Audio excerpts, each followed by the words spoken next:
If we take him at his word, and you just summarized all of the different tariffs that he's threatening to impose, it would basically be a trade disaster. For give you a couple of examples, Canada and Mexico are the largest trading partners of the United States. Now imagine if there was a 25% tariff on all the trade and the imports we get from Mexico and Canada. It would have a disastrous effect throughout the economy. And then there's China. A 60% tariff on China would also be disastrous because we import a $500 billion worth of goods from China every year.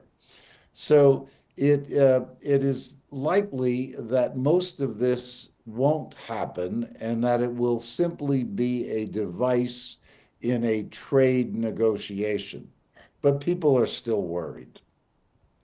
Adding to the 60% tariffs to be imposed on China, Trump has also threatened additional tariffs on Chinese imports. How do you see this escalating trade tensions, and what could be the economic fallout for both nations? Yeah, so the other concern is that China will try to bypass any tariffs the US imposes on China by simply moving some manufacturing or moving or sending their exports to other countries like Mexico or other countries in Central and South America and have them come in through those countries to the United States. But Trump is already preempting that by saying that if they try to do that, he'll impose similar tariffs on any of those goods that come that way. But here's the real concern. The concern is that none of this makes any economic sense at all to anybody. The problem is that most leaders view Trump as a little bit crazy. And because of that, they're worried that he may do something irrational, which most of these tariffs are.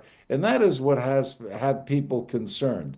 But I assure you that if any of these things came to pass, there would be a great deal of uproar here in Washington, D.C., and the lobbyists would be out full force to make sure that it doesn't stay in place. Now, closer to home, Trump has proposed a 25% tariff on imports from Canada and Mexico. How could these measures disrupt North American supply chains, and what are the implications for industries that rely on cross border trade? I mean, the results would be extraordinarily harmful. We import a lot of automobiles from Mexico. We import a great deal of agricultural products from these countries.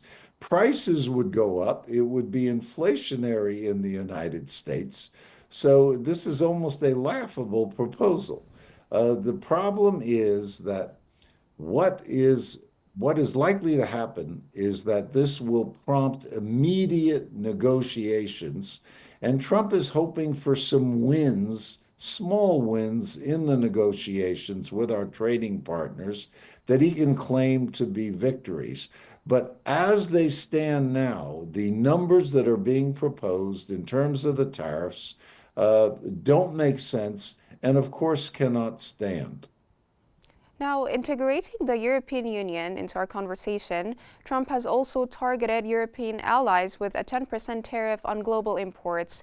What are the potential consequences for US and European Union trade relations, and how could European businesses respond?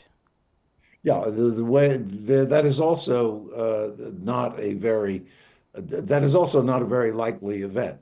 The way the Europeans would respond is by imposing reciprocal tariffs on American goods going over to Europe. So you can imagine that American manufacturers who trade with Europe were not going to be very happy about that. And of course, it could hurt them very competitively. So here again, these are things that are not likely to come to pass as we've been discussing them.